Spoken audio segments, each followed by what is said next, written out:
Thank you. Oh, here comes the live stream. All right, so it is 4:31. Welcome. We are going to go ahead and get ourselves started.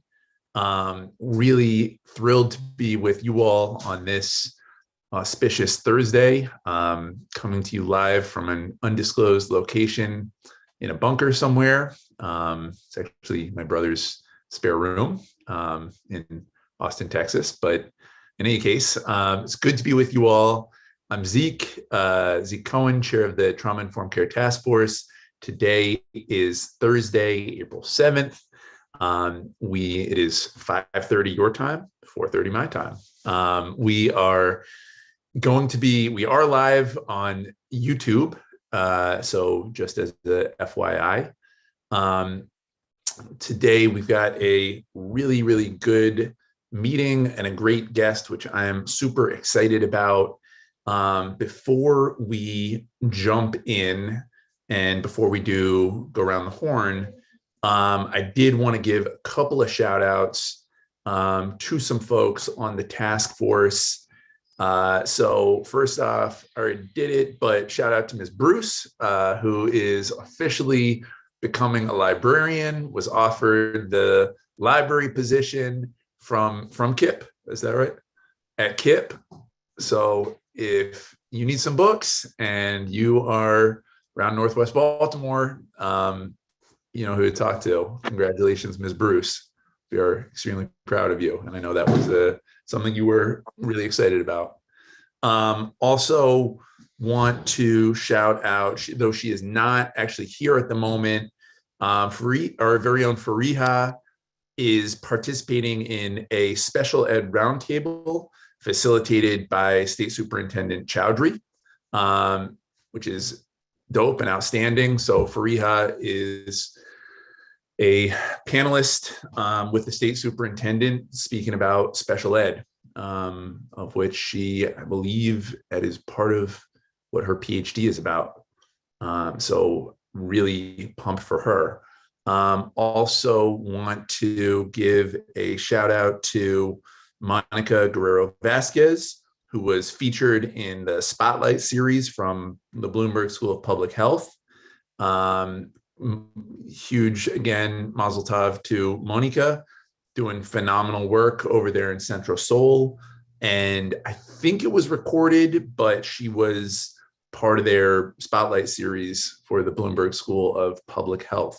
So congrats to her. And then last but not least, and anybody feel free to shout yourself out or shout someone else out if I missed anybody, but our very own Dr. Panagis Galiet, I'm going to say your name right, Galiet Satsos, was featured on the Just Us Dialogue series through Johns Hopkins Medicine. And I think, tell me if I'm wrong here, Dr. G, but I think you also won an award. I saw something on Twitter with your dad. Is that right? Oh, yeah. No, we started a clinic to help patients quit smoking and get cancer screenings. And we won an award. But the beautiful thing about it is the auditorium where the award was given, my dad and his union painted. My dad was a union painter, right? And so he's sitting there, he's like, I remember being here about 30 years ago. And he was just teary-eyed. He's like, now I'm back. Yeah, so it was just a nice immigrant success story. That's it. It's a beautiful thing, my friend. And congratulations to you and congratulations to your dad as well. It's awesome. Thanks, man. Appreciate it. No doubt. All right. With that, it is 4:35, so I'm on time. But anyone else want to shout out either your own or someone else's spotlight from the week? Just shout out to Judge Ketanji Brown Jackson, who was just confirmed today, first Black woman Supreme Court in the United States. Hey, good call. Good to see those three Republicans finally doing the right thing on something. This is a bipartisan task force, but that was really powerful to see her and just how contentious that hearing was, and really, really, really pumped. Good call. Anyone else? All right. Hearing and seeing none, we are going to go straight into the round the horn. I think our prompt for the evening is something that is giving you hope or energy right now, or something that you're just excited about. After the Round the Horn, we're going to hear from our very own Jasmine Pope, who is going to introduce herself. And then we are going to have our guest present for our DEI. So with that, Anne, if you could just loop people into little groups. And again, the prompt is something that's giving you hope or energy right now, something you're excited about. All right. And we will be coming back at 5:40. So here you go.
All right, welcome back.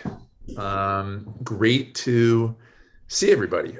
All right, so I'm going to go ahead and turn the mic over to Jasmine, who is going to do her story of herself. Jasmine, take it away.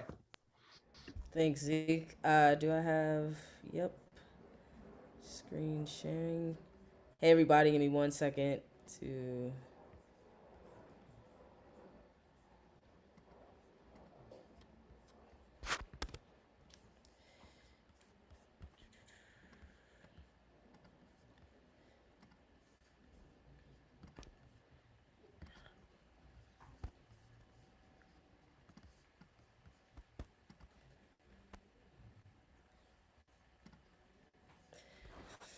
All right.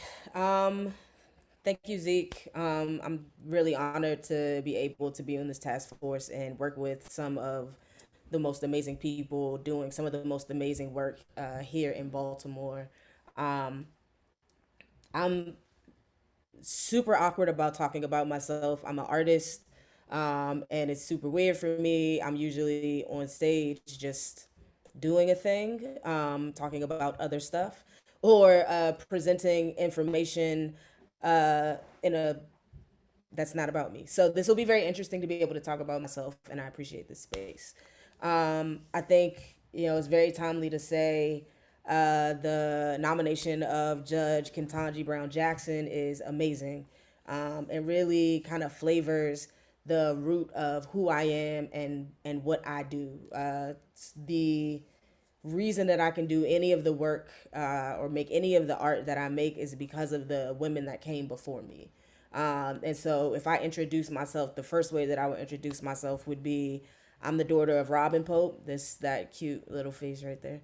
The granddaughter of Carrie Pope, and the great granddaughter of Annie E. Lawson. And family came from Goldsboro, North Carolina, came up to DC to work in Still and stayed there. And our family kind of matriculated up that way. And that's where we are now. Everything that I do is really based off of family.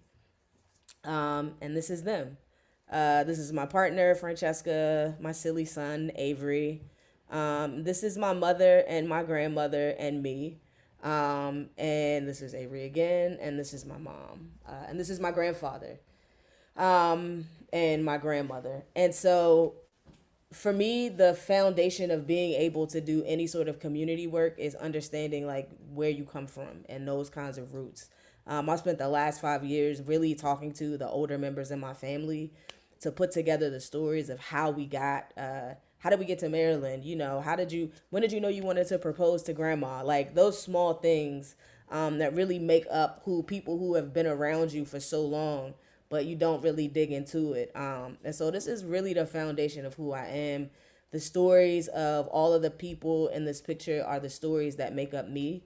And they really are the motivation of why I do what I do and my entire understanding of the world and how I operate and move through it. The second part of who I am is a musician. I am a singer, songwriter, MC, sometimes percussionist. And that work started here in Baltimore. I wasn't initially born here. I was born in Prince George's County and came here for college, came to Towson in 2000 and began music while I was there. Also started my career in public health while I was there, and stayed in Baltimore to continue doing this work. Music has definitely taken me to places that 14-year-old Jasmine would have never imagined being. This is my band, myself performing at the Kennedy Center. I have a band, we're J Pope and the Here Now. We do a lot of music around Baltimore, but we also do a lot of traveling, mainly East Coast, performing music, festivals and things of that nature. This is me and my son on stage. Again, I really believe in family and legacy and leaving a story for your kids to be able, or your family or your people to be able to pass on. And so everything I do, I try to have him by my side, so that he sees it and it isn't a secondhand story. he is super shy and is probably a little bit more awkward than me. But if I ask him to get on stage, he does it. And now he's a full MC. So he went from this little guy who would barely dance to he spit the entire Fife Dog verse of award show at a festival I was at last summer. So, you know, it's just amazing to see those things kind of transpire. Also, the basis of my music is Baltimore. Like, I started writing music because of the life and the work that I was doing here in Baltimore City. I write around a lot of social issues, but also just around like liberation and joy and freedom for Black people. Um, and that is something that there is a large community of people creating and making space for here in Baltimore. One of the main reasons why I stayed to do work with groups like Boom Bap Society, to be able to be close to places like Womb Works, places that have been around for generations, and those generations are now doing things in Baltimore City. It's just such a rich history that I knew it was where I wanted to make my family. It's where I had my son. It's where I'm raising him, and I'm super happy to be a part of the Baltimore scene. And then, of course, the last part of me is the work that I do within health equity, and creating spaces for affirming healthcare for young folks here in Baltimore City. I work at the University of Maryland, in the School of Medicine, under community pediatrics in a program called the Star Trek Adolescent Health Program.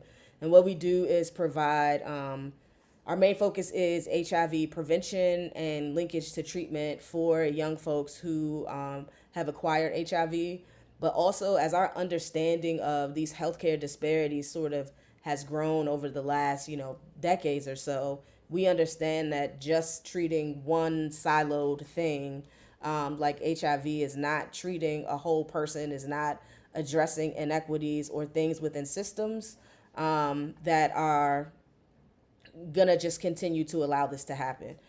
So we expanded the services that we do to be able to take testing and treatment into the community, to link people not just to sexual health care, but to primary health care, to be able for people to talk about the services that they need in spaces that are affirming, giving capacity building to service providers about how to provide care to queer folks, how to provide care to mainly our audience is LGBTQ identified youth, and then expand it into any youth who are in Baltimore City, and building capacity in service providers and increasing access to care. So this is our mobile unit. We acquired this a few years ago. We're able to provide testing for HIV, for Hep C, to provide STI treatment within community. So we take this out into community. We also partner with the University of Maryland Children's Hospital to provide services to community members in the Cherry Hill area and around the area of the hospital. So we have other providers from different departments within the hospital working with our program to bring education and access to care to folks in the community, providing services that can come to your door, which is HIV testing and STI testing that can be sent to young folks so that they have that direct access. But all of this under the understanding that we have to really address the foundational things that are separating people from care. And it isn't the burden of community to figure out how to navigate systems. It's systems needing to understand how community, I was gonna say is gonna show up, but that is not accurate. For systems to understand the way they must deliver care in order to meet the needs of folks, and to meet the needs that people are saying that they have, and not the needs that we are assuming people have. And so all of that means being patient-centered, and all of my work is really focused in that. And yeah, those are the parts of me. Thank you, Zeke. Thank you, Ann, for asking me to do this. I'm super excited to be on the task force and to be working with an amazing group of people to bring more change to Baltimore. Awesome. Please give a big round of applause and reaction emojis to Jasmine. And that's really wild because I knew J Pope and I did not realize that Jasmine Pope was J Pope. So that's incredible. Also, I just gotta say, really, really, really glad that Jasmine is on this task force. Just an awesome person and someone who you meet and you're like, I don't know what you're doing, but we need to be part of our thing. And that is kind of exactly what happened. And I also want to say that she brought, with Dr. Zen, actually, she brought the bus to Cherry Hill, and I got a chance to go down there and check it out. And the way people responded to it was really beautiful. Like kids were like just really into it. We're playing the video games on the side. Like people were checking it out. I mean, it was just like not a thing you see every day, like having a full medical suite in a bus, basically, or a van, with video games on the side, like just very different. So, props to you all, props to, Dr. Zen as well on that thing, because I think it really is innovative. And I think, most importantly, we talk a lot about, what does harm reduction mean? And what does it mean to bring resources to people and to meet people where they are? And I think it's like a really good visualization of what that looks like and how, as a city, as a medical system, we should be thinking about literally going to where people are, sometimes in a bus. So great stuff. All right, awesome. So now really excited to turn it over to Christine Wongi. Really, really pumped to hear from Christine, who is going to talk a little bit about identity as part of our diversity, equity, and inclusion series for the Trauma-Informed Care Task Force. So with that, Christine, take it away. If it's all right, Councilman, I'd like to give an intro before she begins. All right, Ms. Bruce, go ahead. Of course, come on now. All right, y'all. So I'm very honored to have one of my closest friends who is an amazing practitioner in her field here with us tonight to do this DEI presentation. But before she speaks, I wanted to give some context of who she is. So Christine Wongi is an accomplished and results-oriented leader who's committed to developing strategies to advance equitable and innovative business ideas. She's been recognized for her tireless work ethic and thought leadership in diversity, equity, accessibility, and inclusion methodologies. As a global citizen who's lived on 3 continents, has worked and been educated on those continents, Wongi possesses a global lens that she skillfully uses to facilitate courageous conversations about race, privilege, and culture. She generously lends her expertise in thought-provoking leadership to nonprofit, educational institutions, foundations, and public sector organizations. Additionally, she finds great joy in serving her community of Greater Grand Rapids, Michigan, as a nonprofit leader and fund development professional. She serves on various boards, which afford her opportunities to offer skills and talents to ensure the communities that she loves to continue to thrive. So without further ado, Christine Wongi, take it away. Thank you so much. Thank you very much to this task force for having me. My name is Christine Wongi, as you've heard. My pronouns are she, her, and I am honored to be here this evening. I will share my screen so that I can be able to share my PowerPoint from which I will facilitate this brief discussion from. So let's see here. All right, can everybody see this? Yes? Okay, there we go. Yep, we can see it. Okay, I wonder if I utilize the full screen, will it still be visible? Let me see. I guess I could just run it from here. If people can see it, do I need to do full screen? Or the slideshow mode? Okay, is that good? Yeah. Okay, wonderful. Thank you everyone for having me. Thank you for that wonderful introduction, Teresa. Before I start, I'll just give a little bit of a history about where I come from, to give you a little bit of context about my journey and what got me here doing DE&I work. I am originally from Kenya in East Africa. My family migrated to Baltimore, Maryland when I was 11 years old. And we lived there, went to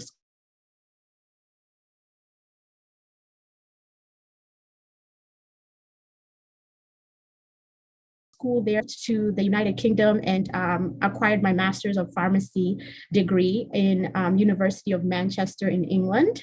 So I was on my way to becoming a pharmacist when the Ebola outbreak of 2013-14 happened. And a cousin of mine who was doing some I would say missionary work in Sierra Leone, which was one of the hardest hit West African countries by that epidemic, kind of planted a seed and alerted me to the global issue of period poverty, which is essentially by definition, anytime a person who menstruates cannot manage their menstruation with traditional products and therefore has to resort to using non-traditional products in presenting unsafe practices and health risks, et cetera. So as a pharmacist, I was very challenged because this, unbeknown to me, was a human right issue. And I just wanted to help. So I didn't think much about not helping. I only thought about helping. And so I stopped being a pharmacist almost instantly. It took like a few weeks, but I decided I'm going to explore what I can do to impact this issue, even if it's not on a global scale at first, but starting where I am with what I had. And so in February of 2015, I migrated to Grand Rapids, Michigan as an AmeriCorps service member for a nonprofit that resettled refugee immigrants. But in that organization, my goal was to essentially take stock of the experiences of women from a variety of cultures, including American culture, to establish what the need was to address period poverty. And I found that it was a very untapped area. A lot of women, whether they are educated, not educated, no matter what their religion, background, ethnicity, found discussing these issues to be very taboo. And therefore, a lot of issues health-wise, reproductive-wise, that would arise were often undetected, were often misdiagnosed or underdiagnosed. So I was able to use my I would say pharmaceutical/medical education to raise awareness for this issue, while also providing various organizations in the community with products to assist their clients, patrons, or people that they served in the community with free period products. So I founded a nonprofit organization, which has been doing this work here in Grand Rapids since 2016, and also in my native country of Kenya, within a school in my mother's village. And so in that journey, I was also presented the opportunity to work in a social justice organization, where I was the lead facilitator and program director of various customized D&I workshops for corporate clients. And so that was really my start in establishing what my place was as a Black African immigrant woman, discussing social justice matters in a time when most of the spaces I was doing so were occupied predominantly by white men. And this was pre-George Floyd's murder, because as we all know, George Floyd's murder was it's a historical event that shows a different trajectory of D&I work pre and post that event. So this was pre-George Floyd's murder. So you can imagine the work I was doing oftentimes was to check a box. Oftentimes on the side of my clients was performative on their end, because essentially they had no desire to take that knowledge and institute various changes in policy, in the practices that they were using for hiring, et cetera. And so it was very stressful to be a practitioner in those days, and to really know that you're putting your all and a lot of your sweat equity and emotionally draining hours to a cause that people were not taking seriously at the time. However, I continued on this journey. I now do this alongside being a fund development professional, which in itself I have found it's a tool for activism for me as a Black woman, because I really want to advocate in the fund development sectors that communities of color are no longer just recipients of philanthropy. We can be actual givers in the philanthropic cycle, and we can sustain different initiatives in our own communities, and we are our own help. And so in my role, in every role I have occupied, DE&I is always an integral part of what I do, because essentially I depend on it and my future generations depend on this work being done properly. And so today I'm hoping that I can share with you a bit of my journey and how cultural awareness and a sense of belonging have shown up in my personal journey. To start, by definition, we all know that culture is a set of shared ideas, customs, traditions, beliefs, practices shared by a group of people. And it is constantly in motion in subtle and major ways. We can all attest to that.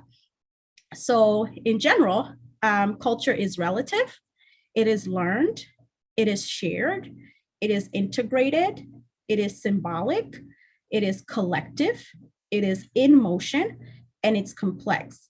And one aspect of culture that I may have left out here is culture does not need our approval to be or to exist. People's cultures just are. So nobody is asking for permission for their culture to exist in a community. It is existing. It just is, and we have to honor that. So we had a little bit of homework to watch Chimamanda Ngozi Adichie's Threat to Culture in a Single Story.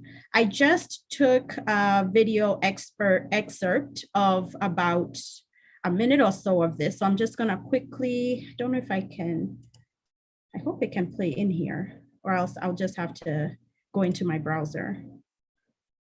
No? Okay, no worries. We can manage. I will have to switch modes and play it here.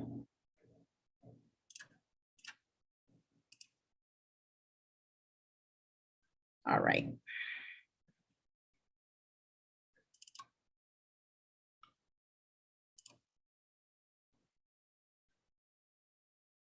I come from a conventional middle-class Nigerian family. My father was a professor. My mother was an administrator. And so we had, as was the norm, living domestic help who would often come from nearby rural villages. So the year I turned 8, we got a new houseboy. His name was Fide. The only thing my mother told us about him was that his family was very poor. My mother sent yams and rice and old clothes to his family. And when I didn't finish my dinner, my mother would say, "Finish your food. Don't you know people like Fide's family have nothing?" So I felt enormous pity for Fide's family. Then one Saturday, we went to his village to visit. And his mother showed us a beautifully patterned basket made of dyed raffia that his brother had made. I was startled. It had not occurred to me that anybody in his family could actually make something. All I had heard about them was how poor they were, so that it had become impossible for me to see them as anything else but poor. Their poverty was my single story of them. If I had not grown up in Nigeria, and if all I knew about Africa were from popular images, I too would think that Africa was a place of beautiful landscapes, beautiful animals, and incomprehensible people fighting senseless wars, dying of poverty and AIDS, unable to speak for themselves, and waiting to be saved by a kind white foreigner. I would see Africans in the same way that I, as a child, had seen Fide's family. So that is how to create a single story. Show a people as one thing, as only one thing, over and over again, and that is what they become. Okay. It's a very powerful TED Talk. If you have never listened to it or watched it, I would implore that you do. But we will, for the sake of time, just carry on. Okay. So essentially, Adichie was trying to convey that the single story creates stereotypes. And the problem with stereotypes is not that they aren't true, but they are incomplete. They make one story become the only story of how we view people, how we perceive people, and therefore subsequently how we treat them.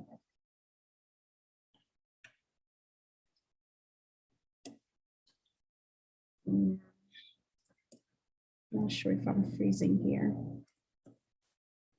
Okay. So these are a series of the single stories of my life.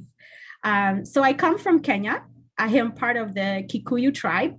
We are known to be entrepreneurial, business-minded. Kikuyu women are said to hate lazy men.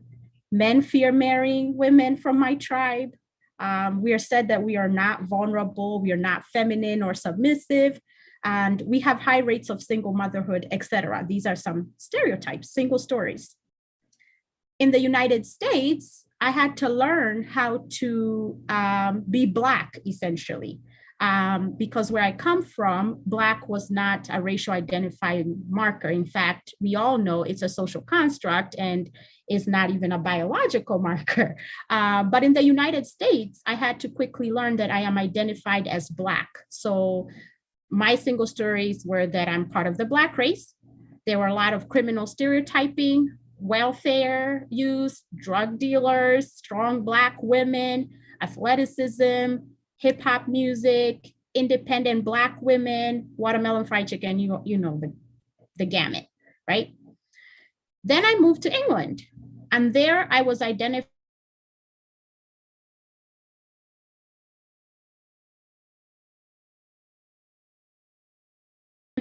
as everybody expects me to quote unquote be American. And I asked him, how can I be American? And he said, well, I don't really know. I've just been concentrating on being a Black father, Black businessman, just trying to be Black. In America, I never thought what it meant to be American. But there I was often associated with a country that had its first Black president, Black people that they thought all lived on benefits, or for the most part, a lot of discrimination. Again, hip hop music, the American accent, fashion, how I was supposed to dress or show up, Super Bowl, the controversial discussion about American football versus soccer or football over there, the African-American race or Black race, whether I was of African descent or I was an American descendant of slaves or a foundational Black American lineage, again, versus the American African immigrant lineage. So in England, it was very interesting because it was as though my Kenyan identity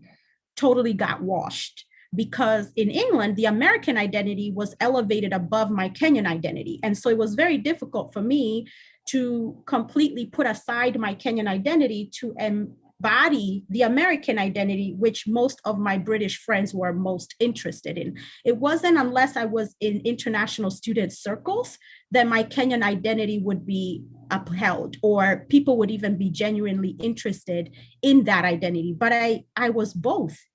At that time, I had lived in the United States for 12 years. And so almost half my life, I lived in Kenya because I moved when I was 11, and I lived in America for 12 years before I moved to England. So it was very difficult to have to do that much code switching on top of that, which we as people of color often have to do.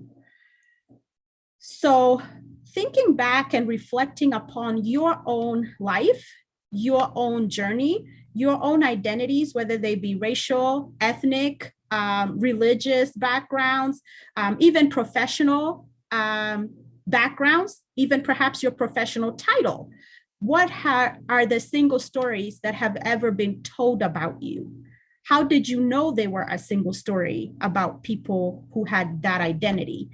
And how did it make you feel? Have you ever told a single story? What did you do or say? And how did you come to realize that indeed it was a single story? A lot of this happens due to lack of relationship.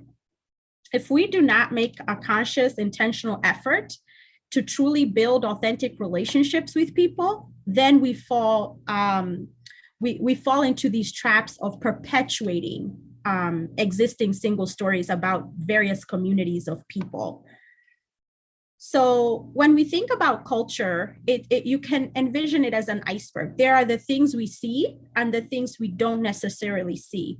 So you can perhaps see somebody's dress, their type of art, you can find out their holidays, you can hear their language/accent, architecture, literature, laws, food, etiquette, even their cultural heroes as things that are out there for us to consume about their culture. However, under the surface, they hold dear to them certain values, traditions, beliefs, philosophies, ethics, customs, morals, and meaning of life that we may not be privy to unless we have a relationship. Currently, I am very sensitive that a lot of people are observing the holy month of Ramadan. And so therefore, if I am thinking about hosting some friends over or going to happy hour after work or inviting people out to places where we have to partake in a meal, I have to consider, is there somebody in this group that I'm inviting who's Muslim who would be fasting until almost 9 p.m. while we go to partake in happy hour and wings at 5 p.m. So just being cognizant and being aware of the cultures around you and how your decisions on a daily basis may be affecting those people. So why is culture important? Well, culture influences so many parts of our lives, like I mentioned, the way we eat, the way we dress, our opinions, our identities, our manners, dare I say etiquette, social interactions, and even languages. On the topic of language is accents. It really grinds my gears when people tell people who are not American that they have an accent, as if the American accent is not one of the most famous accents in the world. Like, it's very hard for me when I hear people tell others they have an accent. I'm like, you have an accent too. Even within the United States, there are so many different accents. So it just is never in a positive way. Like, when you tell somebody they have an accent, you're surely not empowering them. You're telling them you're different. This is how you're different. And I am having a hard time relating to you because of said difference. It doesn't make them feel good at all. We must make an effort to listen to understand as opposed to listening to respond. When you're listening to something that is challenging, it's best to sit in that moment and take it in. It actually honors the person who is saying it to help them feel like you care about what they're saying, because the instant you respond too quickly, they even wonder if you truly processed what they were trying to say. Cultural awareness is very important when we are trying to achieve cross-cultural understanding and acceptance. It is uncomfortable. In 2019, I took a white friend of mine, white middle-aged woman, to Kenya with me. And I had to prepare her before we got on our flight. In fact, before we left, because I had to make sure she didn't pack clothing that would make her feel out of place. And so I had to prepare her and tell her what she will see women her age wearing, so that while she's packing for vacation, there will be some cultural differences. And I wanted her to be as comfortable as possible.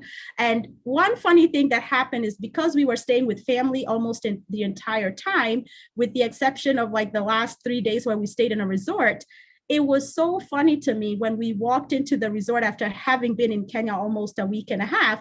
She saw white people for the first time in Kenya since we had gotten there, because we were with family. We were not in any tourist areas for the most part.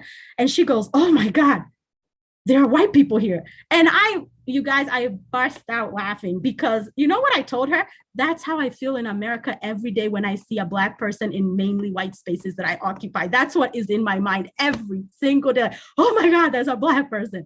Like, the way she even said it, it was just so funny. It was so unexpected for me. And I was like, wow, maybe only for these next 3 days, you will understand how my life in America actually is, and how coming home gives me some sort of spiritual rest, because I don't have to be constantly on guard because of the perception I know that people have of my identity. And so cultural awareness just gives us a better understanding of our own culture and how it is perceived by outsiders. So how can you all be more culturally aware? Number one, genuinely engage with people. Do not extract culture out of people. I think when people feel like it's an interview, it is very disingenuous. It is very misleading, and it really breaks your intention, not really your intention, but it breaks that line of building trust. Because imagine how many times that person is asked, oh my God, where did you learn English? You speak such great English.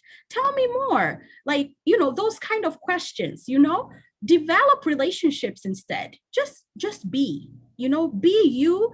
And in being you, you will also be sharing your own culture, because being more culturally aware actually is a two-way street. In order to truly appreciate someone else's culture, you have to be willing to share of your own. And in doing so, there will be an exchange of genuine learning about each other's culture and each other's perspectives. Be open to learning about those cultures, despite the single stories that you know or have heard about them. Despite the fact that I've heard negative stories about Muslims, about Arabs, I have a lot of Muslim friends that I have truly given a chance to get to know, and they are some of the best and amazing people in my life. I dare say even better than some of the Christian people of the religion I subscribe to. So, but there have been so many single stories, negative ones, that have been put out there about them, that had I not given them a chance to truly build that relationship, I would have missed out on getting to know absolutely great people. Again, invite others to integrate their culture where appropriate, even in your work. So wherever appropriate, invite them to share parts of their culture and bring it with them to the workplace if it is appropriate.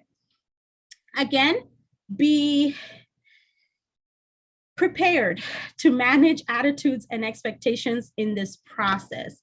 Know and be aware that people will have a lot of questions that highlight their insecurities surrounding their culture. People will often be wondering, what will my boss or supervisor be like if they're different from them? Should I shake their hand? Will others dress like me? What will the weather be like? These are questions even somebody moving from the West Coast would ask somebody who's in the East Coast in a school they're coming to work in, or somebody moving from the Midwest where I am coming to the East Coast for the first time. What will my accommodations be like? What will I do if I get sick? Will people be racist? Will people be friendly? Will my accent be understood? Is my English good enough? These are all insecurities that people harbor that are built upon the single stories they know that people hold about people like them. So what can we do is to expect the cycle of culture shock and how to support those people. Initially, there's a honeymoon phase where the culture is new to the person, it's exciting, their dreams and expectations are about to be realized in this new community. Then there's the rejection phase where the realities of life, such as housing, employment, family, can become overwhelming. Homesickness can set in. This definitely happened to me when I moved to the UK, to England. Then the regression phase, in order to deal with stressful changes, in this case, as a refugee, but any person may only try to surround themselves with people like them. My funny story about this is my regression phase was watching Judge Judy every day straight for almost a year. That was the one thing when I was in England that made me feel connected to home. There were no other Americans in sight. So I watched Judge Judy on YouTube every single day for almost a year. I kid you not. My regression phase was serious. Then the recovery phase. At this point, nothing is very new anymore. You're starting to make friends. You're starting to feel like you fit in. You're starting to get used to the food. And then you have to go back home for the first time. I remember coming home and I had a list of all the places I needed to eat because I was only home for a week and a half in Baltimore. I had to eat a chicken box. I had to eat Chipotle. I had to eat this. I had to eat Chick-fil-A. I had to eat that. Like literally, I ate out almost every single meal. Like I had to consume all the American culture and take it with me in my belly almost. I don't even know the rationale behind that, but that was my reverse culture shock because coming home after about 2 years of being away and only for a week and a half, I just wanted like a cheesesteak. I had a list of all the foods I had to consume because I'm a foodie and that's how I experience culture. So that was it for me. Other people, it might be different for them, but it is shocking even to go back to your own culture after having been away for a long time. I'm sure those of you that have grown up in military families can so relate to this. So again, after all this cultural awareness, we've now learned about somebody's culture. We've now accepted them. They can start to show up as their full self. We are being very mindful to maintain DE&I throughout our spaces of work and other spaces we occupy. There's always a piece that comes with time, and that's the piece of belonging. That is the conversation beyond DE&I that a lot of people do not go or get to or arrive. And this is when you really, really, really engage fully with somebody's potential, where their innovation actually thrives and their views, beliefs, and values are integrated. I will say that in my mid to late 30s, the job I currently do in fund development is the first time in my entire working life, which started when I was about 15, that I have felt a sense of belonging. I've always just been trying to trying to fight for equity, for inclusion. Sometimes there was never diversity. Even now, there's really not diversity as much, but I am working in a place where I am trusted with my ideas. I am trusted to innovate. I'm trusted to fail. I am trusted to try new things, even if they don't work. My superiors stand behind me. That is something I have never had before. And so what does belonging look like for your students, for your colleagues, in your community, for your new neighbors? What does belonging really look like for those people? And how can you help create that space where people can actually achieve this? Because for some, it may be the first time. And so to foster belonging, we need to create psychologically safe spaces. We need to genuinely check in with people. Instead of asking people, how are you doing? I started asking people, how are you feeling? They're less likely to say, I feel great, as it's easy to say, I am doing great. Because a feeling is a different thing than how you're doing. Because we usually just brush that off, like, oh, I'm good. But if you ask somebody, how are you feeling today? They're most likely to tell you, I have a headache, I didn't sleep well. Whereas had you asked them how they're doing, they'll probably just say, I'm great. Do you really want to know how I'm doing? Give people a voice who are feeling ignored. Oftentimes, people don't want you to speak for them. People don't want you to go and be their spokesperson. They just want you to pass the mic. They have a voice. They know what they want to say. Let them say it for themselves.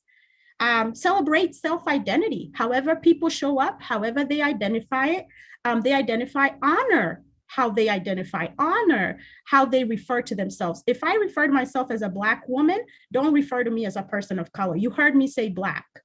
Please say Black too, because I'm showing you how I identify. And if you honor my identity, I expect you to mirror that. Ask for input. Ask people what you can do to promote belonging and inclusion.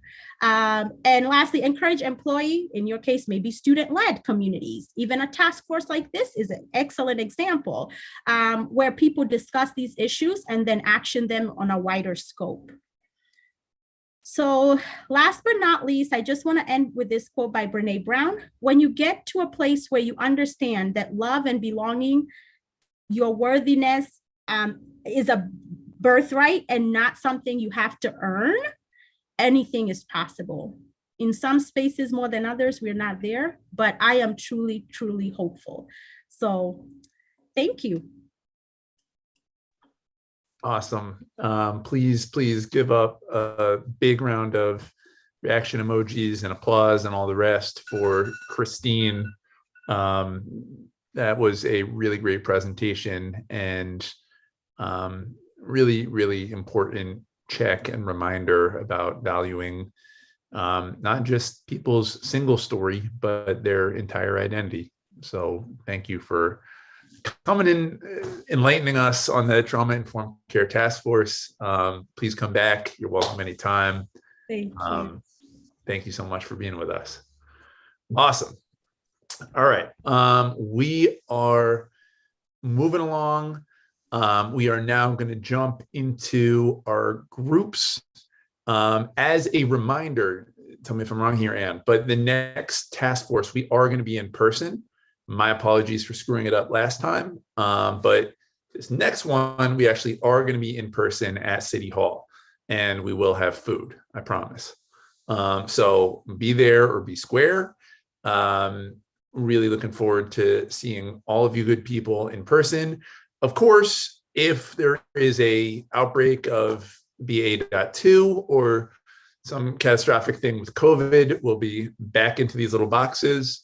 But hoping and praying that there is not, and that we are able to safely gather together at City Hall. Please bring a mask and bring ID, or they won't let you in. So with that, and what's the date on that one? Donna wants to know. April 21st. April 21st. And again, make sure you bring ID. They will turn you away at the door without it. So please, please, please bring some ID. It doesn't matter what it is, but you got to have something. And also, obviously, if you're feeling sick, don't come. They do temperature checks, and anyone who has a temperature, they're not going to let in the building. All right. So with that, we're going to jump right into our groups. I will see you all very soon. And again, really, really appreciate the great presentation, and let's get to work. All right, I put the agenda in the chat again, which is where you can find your documents as you take notes. I'm going to go ahead and open the rooms, and Zeke is going to be starting with the medical group tonight. I am going to be popping in with the training group, and then I'll be coming back to my normal decolonizing group.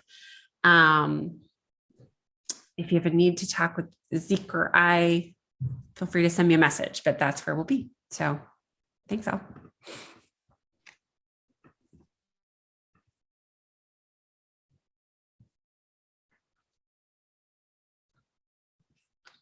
Also calling out for the group focused on decolonizing trauma frameworks that you are on the broadcast tonight.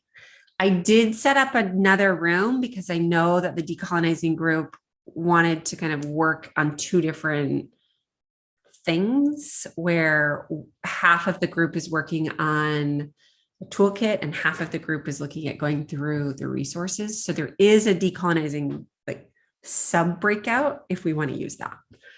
I'm going to go talk with the training group and then I'll pop back. Okay.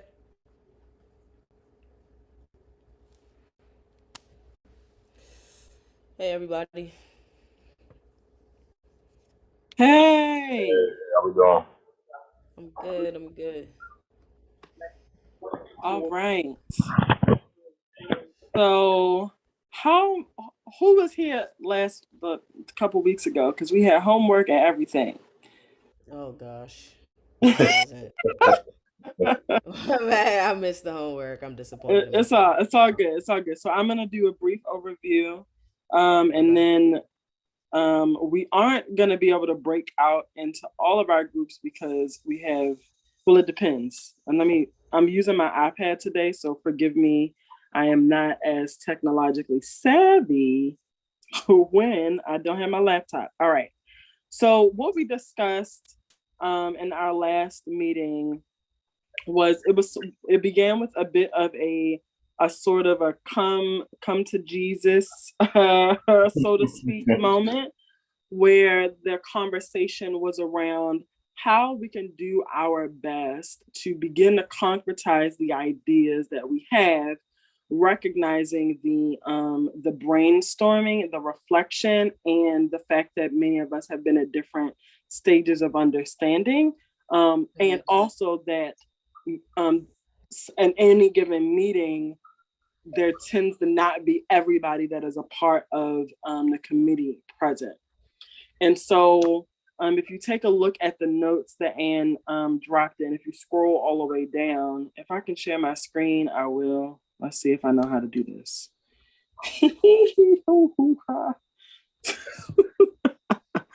Let's see. Nope, I'm not gonna try it because I feel like I'm gonna end up somewhere else. All right, but I will.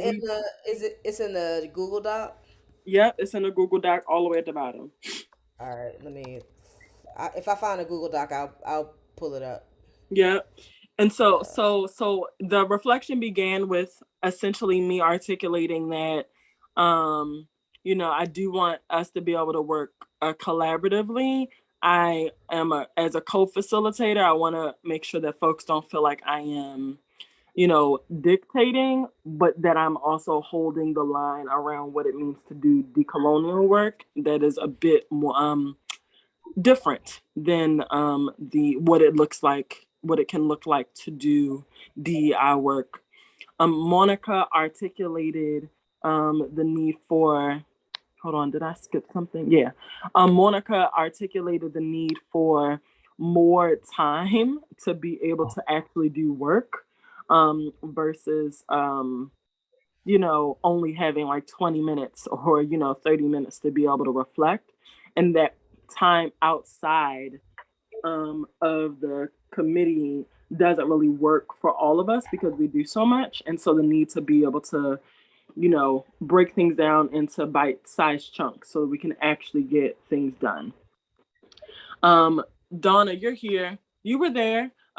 We talked about the eagerness of, I'm sorry. Donna articulated like the importance of understanding what decolonizing is and how some of the research and the tools that were shared allowed for a greater level of understanding. Donna, please add to that if I am misspeaking or mischaracterizing your reflection. No, I'm here. I'm just, I'm actually online taking a class. I'm multitasking. Okay. So pretty much I was to link up with, Veronica. I believe that's her name. I was to link up with Veronica. So she reached out to me this week and we supposed to go over some things together. So again, I am unpacking the whole decolonization and processing it. I am artistic. I am school, and I'm it's okay, Donna. No, I'm just being transparent. Like I'm an executor. Like when it's done, what is my part to execute this? So I am listening. I am learning. I am present with you guys. I apologize if I'm not bringing more, but I'm not gonna front. I'm not the smartest person in the room. I don't have to be the smartest person in the room anymore, is what I'm saying. So that's why I'm quiet and that's why I'm listening. But I am processing. Understanding a lot more than when I first came into the group. So just know that I'm here. I'm on board with you guys. I am. I'm not just hanging out. So I am going to get with Veronica this week, and that works well as well. Working alongside someone to hear it come back. So I know this is not like class or anything, but it's process for me. I do want to say whoever's sharing the screen, we can see all about salsa. Oh, my bad. Yes. I'm trying to. All right. No, I'm multitasking, cooking dinner and on the meeting at the same time. It's okay. So, I wish. And appreciate you, Shauna. You just doing a hell of a job. Just you keep teaching. Thank you. Thank you. And David shared that, David was ready to put this work in application. So what we decided, and David, jump in if I'm missing something because you was here too, is that we were going to break into pairs in the sections and focus on specific topics the next time we have a meeting. And so what we reflected on was that Donna and Veronica would, utilize the time during our meeting to do an assessment of the frameworks, essentially utilizing the resources that I shared that's shared further up in the document to make sense of it, so that the assessment of frameworks process could be synthesized into something that everybody actually understands, right? Like everyone, meaning like someone that is in middle school would be able to look at this. Someone in the high school, our young folks would be able to look at this, whatever resources are coagulated, and be able to have a process to go through to gain understanding, and would be able to identify of the list of resources that I put together, be able to add more resources to it. And I highlight, which were the ones that are most helpful. That was what we thought about for the group with Donna and Veronica. And then the other group, we said like David, Monica, and I would work on the process of the process of thinking about what a self-assessment tool and trainings for organizations would be. And these reflections, again, I can see if I can, let me see if I'm going to try again to share my screen. Hold on one second, because I think it would make more sense with it. Is it in, how do I do it? No, I'm sorry, y'all. I'm getting used to this Apple thing. But essentially in our chart, the beautiful chart that was created to articulate our phases, A was an assessment of frameworks, right? And so we said that Donna and Veronica will work on that. B was to develop a decolonizing systems, programs, and policies toolkit. And C was to design a self-assessment tool and trainings for organizations. And so my take was that, we would split in the group to focus on A and C, and that those two reflections would allow us to do B, which is the development of a toolkit. So because we don't have everybody, I'm wondering, and Jasmine, you weren't here, so to be able to pick your group, I'm wondering how we'd like to best use the remainder of our time. Do we want to split off, or do we want to perhaps focus on the kinds of questions for assessment, since Donna and Veronica are scheduling a time to get together already? What are y'all thoughts? I think the second option is the better one. Okay. David, you agree? Yeah. Donna? Yeah. Okay. Can someone that is at a computer and knows what they're doing share their screen and write some notes so that we can brainstorm? I'm sorry. Steps you need in order to repair or correct this problem. When all else fails, you can take matters into your own hands. Donna, you're unmuted, honey. To do so can be costly. But remember, under a large number of consumer protection laws, attorney's fees will be covered if you win your lawsuit. Of course, before. Okay. Okay. So, David, are you at a computer? I am. Do you mind taking notes? I do not mind. Okay. Do you have access to sharing your screen? That I do. Can you do that? I suppose I can. I'm trying to find before I share, is there an existing document where I can take the notes, or should I just open up a new document? Certainly. I think in the chat box, if you click on the chat box, let me look. I can add the document link in the chat. Thank you. I appreciate that. Okay. Yeah, there we go. Boom, shakalaka. So you can click on that, and then you can just scroll down and we can add on our running document. Got it. There we go. And this is going to be on record forever, y'all. Oh, The deep work. Okay. Okay. Yeah. This is accessible. The actual process. Okay. City service. All right. This is how the sausage get made. Right. All right, you got it? Yeah, I'm just setting it up so I remember this day. All right.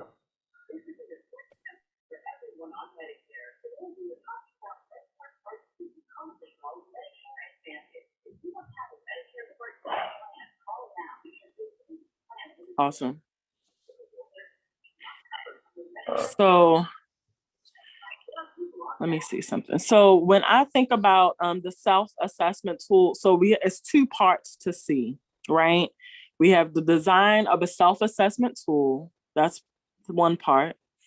And the other part is design trainings for organizations and government agencies. That's two. And then we have further detail that says the language that was developed by y'all brilliant selves, because I'm sure I wasn't there when this term was when this term was curated. But it says the observatory will convene a group of representatives from government agencies, grassroots organizations, and communities to develop the self-assessment tool. Oh, wait. So the tool will allow organizations and public agencies to learn where they are in their decolonization process. Okay, so I was not aware of the insight around convening a group of representatives from government agencies. Were any of you there during the time when those thoughts were put forth? And if so, can you share more about what the thinking was there so we can make sure that our process now follows through with the initial vision? If I'm remembering correctly, I think this is Monica's language, but when we looked at it and agreed about it, we were thinking about what, recognizing that it wouldn't be us, right? It wouldn't be this group monitoring the work. Right. So the observatory, I think, is a group of folks who will consistently make sure that the self-assessment is like up to date, that it includes like the proper research and things that like Donna and Monica are listening to. Something to hold it accountable. Got it. Yeah. Okay, that's super important. Okay, and so it is fair for us to begin now talking about what components we think would need to be included in the self-assessment tool. Yes? Yeah. Yes. Okay. David, you are the doctor in the Spizat. Do you have any ideas around like the beginning aspects necessary to ensure that a self-assessment tool is dope? How to make this dope. Let's see. Let's see.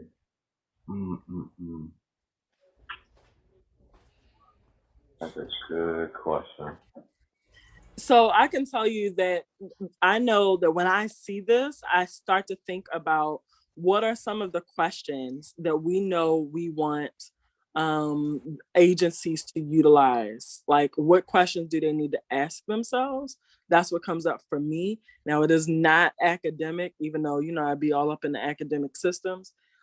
It's just, but that's what like naturally comes to me. Or what are some of the critical questions? I also think it might be helpful to think about the difference between the mad question asking that would occur for like an organization altogether versus the mad question asking that would occur for personnel, for example. Programming, or like smaller, like when we're getting into the actual execution of a program, or and then the next level down would be the individuals, right? Like what are the questions, the question asking that needs to happen of the leaders, and leadership being accessible to everyone, from the youth that might be executing a program to the social worker or the community member. Like, what are some of the questions? So those are the things that come up for me. What do y'all think? I think it goes back to what David said a few meetings ago about the narrative of the people being the marker of where, one of the major markers of where you are. And if that's the case, then one of the first questions is, how is community voice centered in the things that you do? Period. Like, do you take feedback? If so, great, that's amazing. How do you implement that? How do you monitor it? What is your system of accountability? Do you have a cab or a pack, or any of those things? And then if so, why isn't it functioning the way it needs to? Because we're here. So I think those are some of the first questions to ask, is starting with the narrative of the people who are being served. Yeah. I agree. Yeah, anything that gets to the story that they can tell, to me, is how we're going to best get this information. So my mind immediately thought, okay, what prompt allows that discussion, or what question allows that discussion? I do like, so I'm kind of wordsmithing right now this potential question, as you see. Let's see, to what extent, to what extent are the voices of those most impact? Well, those most impacted, and those that you're charged to serve. Oh. Yep. Yeah. Okay. So to what extent are the voices of those, we'll just say, your agency? Yeah, I'm thinking like when we're referring to like the people of the community, the language around where the power should be specific.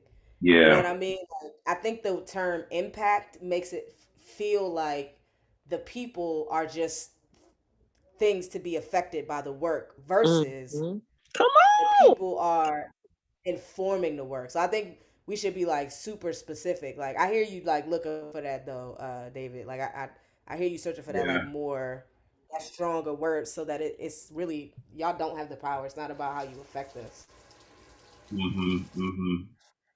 So I'm about to make it real elementary, but I really think that another question to ask is, what is community? How does the agency even defining or conceptualizing community? Okay, I got it. All right.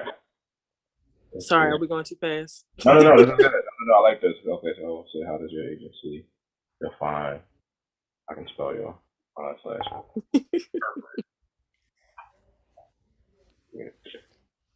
I can't, so I'm glad you took this typing on. The world on the live. All right. Hey, that's true. Everyone can see my typing skills right now. Shout out to Mario. All right, so shout out to Mario teaches typing. To what extent are the voices of those your agency is charged to serve censored? Censored, and we'll say programming and policy or policy. I would. Yeah, go ahead. I would also say in even objectives, like in your mission and vision, like the mission. Okay. Yeah. So I think just add it. I think everything right is dope. Yeah. But oftentimes I find that organizations haven't even considered whether or not the objective or the vision and mission that they have is even something that the people in the community ask for. It'll just be like the community, and you'd be like, well, who is the community? And they'd be like, oh, And oftentimes community is someone outside of themselves. Like they don't think of themselves as being accountable. I think a direct question in alignment with what Jasmine said about accountability, like, almost like a sub question. So what to the first one that you just typed, David? How is the community, however they defining it, holding you accountable, or something like an explicit question in that way? Yeah.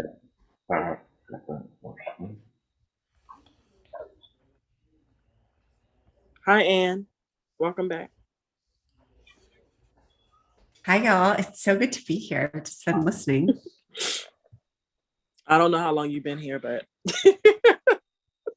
Anne's back. Long enough to hear that David has a PhD, and so he should tell us. I'll say, all right, to what extent? When I grow up. You're almost there, Sean. You're almost there. What do? All right. To what extent can I say? Well, you can. Let's see. Yeah. To what extent does? Now we get into grammar. All right. Yeah, I just want you to drop whatever we say, and then yeah, I'll figure it out later. What else, y'all? What other questions do we wish like folks asked, or have perhaps we even asked ourselves through this process of thinking even about our role in this committee that could also be insight into things that we know we want our agencies asking? I don't know how to specifically ask or phrase this, but how do we ask, like, what the root of, how do we trace back the roots of policies? Is that something that can be done in self-assessment, or is that are we talking about a whole different thing? I would say you can certainly ask them about their awareness. So like, what is the history of the organization and how decisions are made, and then how that impacts policy? Honestly, yeah, it's just a basic level, because I wouldn't expect them to understand all the minutia. I think what we're doing is kind of bringing up the minutia. Yeah. So it's like, do you even know? Yeah, the history of the organization, the history of the policy. I don't know how deep you want to go off the bat, but it's like I think the history of the organization is good, Shauna. Okay, there we go. Because for real, like we don't hold accountable companies and organizations that were started very problematically. You know, and have some practices that are still rooted in that, but because that's why that's important. Remember it. Yeah. Because we don't know where it came from. You know what I mean? Like, because the reason why, and y'all know if you didn't know, I'm a budding historian. But the reason why I think history is important is because it helps people to get beyond the whose fault is it? Is it my personal fault? Mm-hmm. And it allows there to be some reflexivity around, okay, we inherited this. We're responsible to know where it came from. And now that we can see it from a historical perspective, now we should be able to, it can help to see the threads, the through points. Yep. So I guess that would be the second question, what patterns of harm and of something else. What's the opposite of harm? Like, what are the good and bad? What's the good and bad? You know what I'm saying? Like, yeah. Okay, limitations and strengths. I got it. There we go. See? Mm-hmm.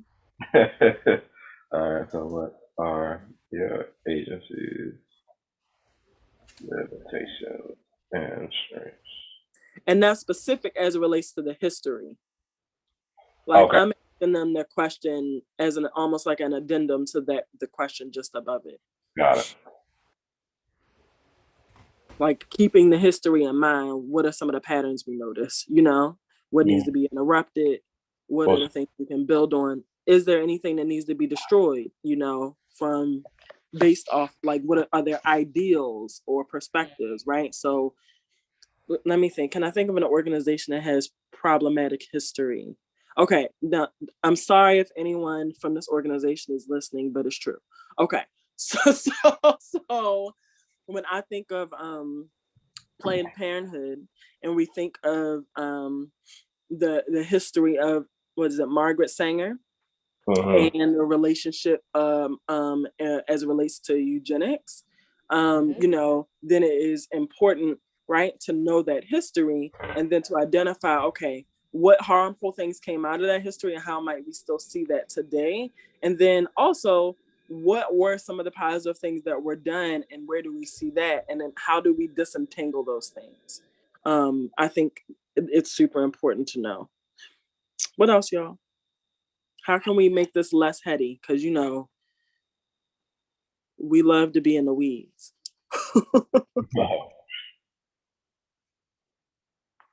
I think at some point we'll have to ask how they are prepared to implement change. Okay. You know, like at what level, how far reaching is this going to go? Is this, you know, what level within the organization are you even reaching out to be making these changes? And is there more advocacy that needs to be done at higher levels? I think you can kind of break that out to create a bunch of questions. Yeah. So it sounds to me, when you said that, Jasmine, what came up for me was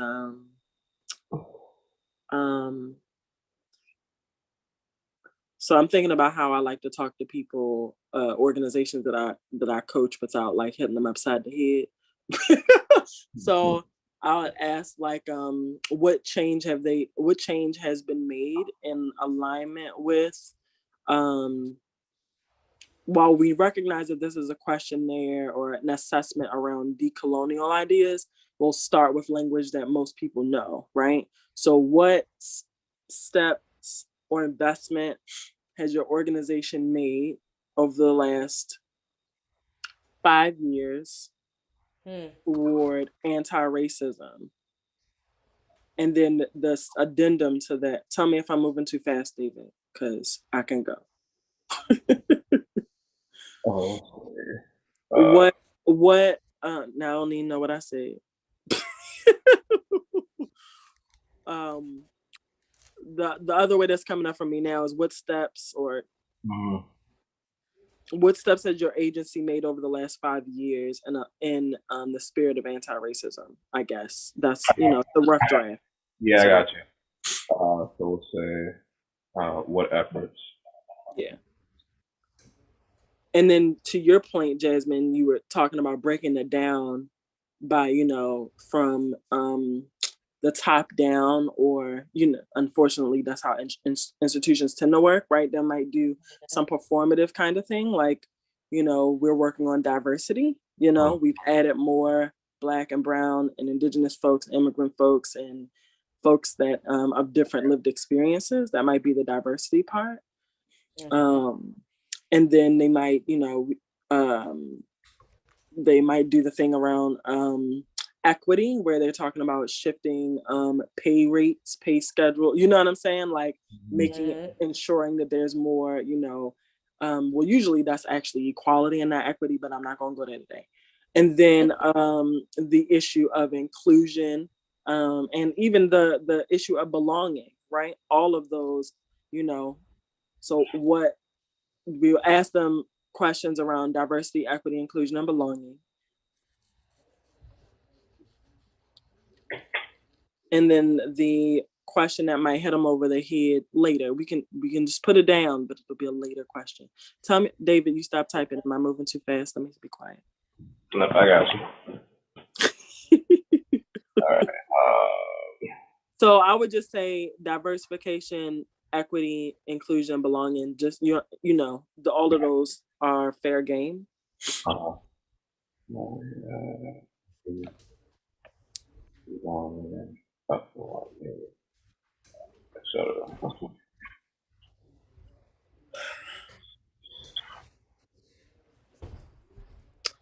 I'm thinking. Okay.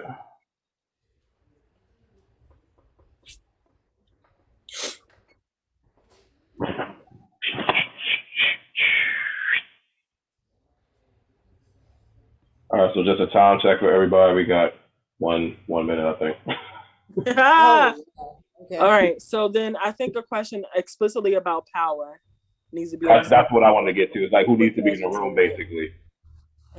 So where is the power? I think that's the first question. Who holds the power? Like, and you know, so if it's an institution that's funded, right? So who holds the power? Power tends to show up in like the funding source, the leadership, and perhaps if the institution is informed by state policy or things like that, right? Who wields the power? And then the other question I just want to get out so I don't forget is what are the barriers to relinquishing power? Okay.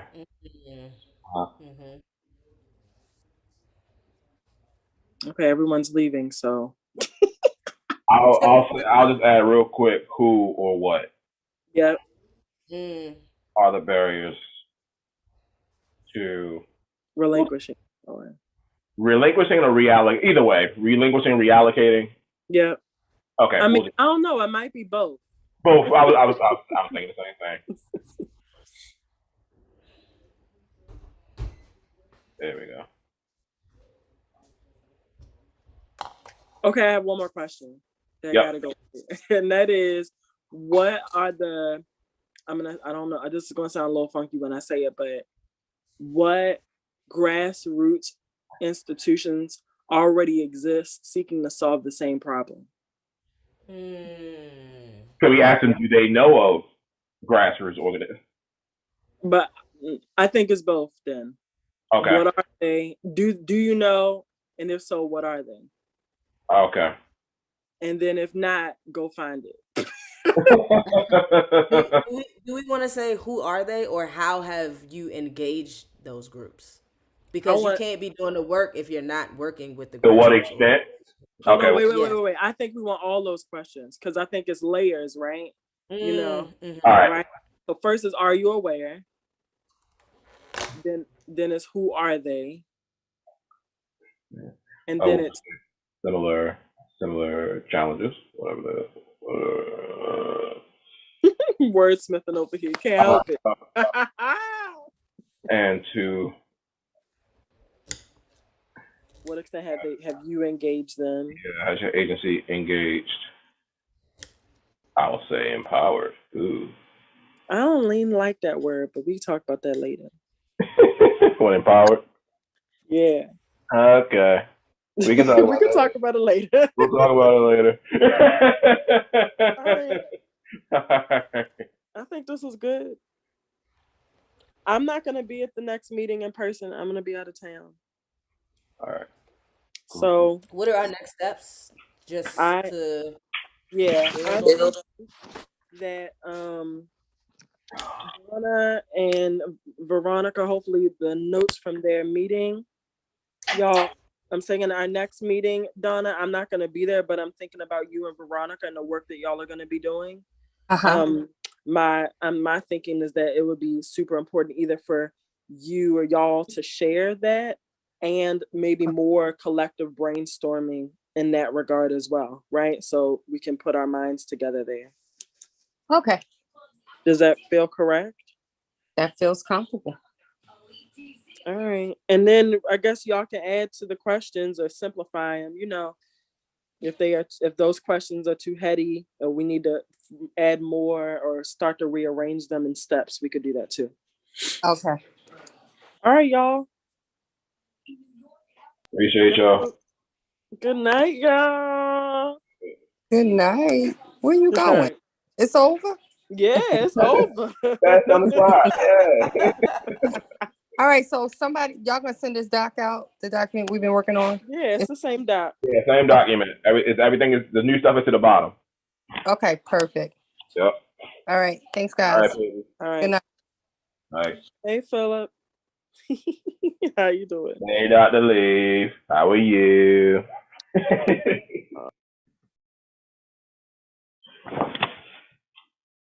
Oh, is it just that? Okay.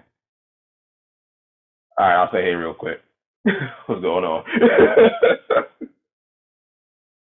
Oh, you're muted. You're muted. Are we still on YouTube? Anyway, I don't know what's going on, but hey, Phil. All right. It looks like they're also recording it, so don't say anything obscene. Right. Okay. I'm just saying hey real quick. How you been? I've been doing good. Good talking to you. Likewise. All right. Well, you have a good night. Take care. Bye.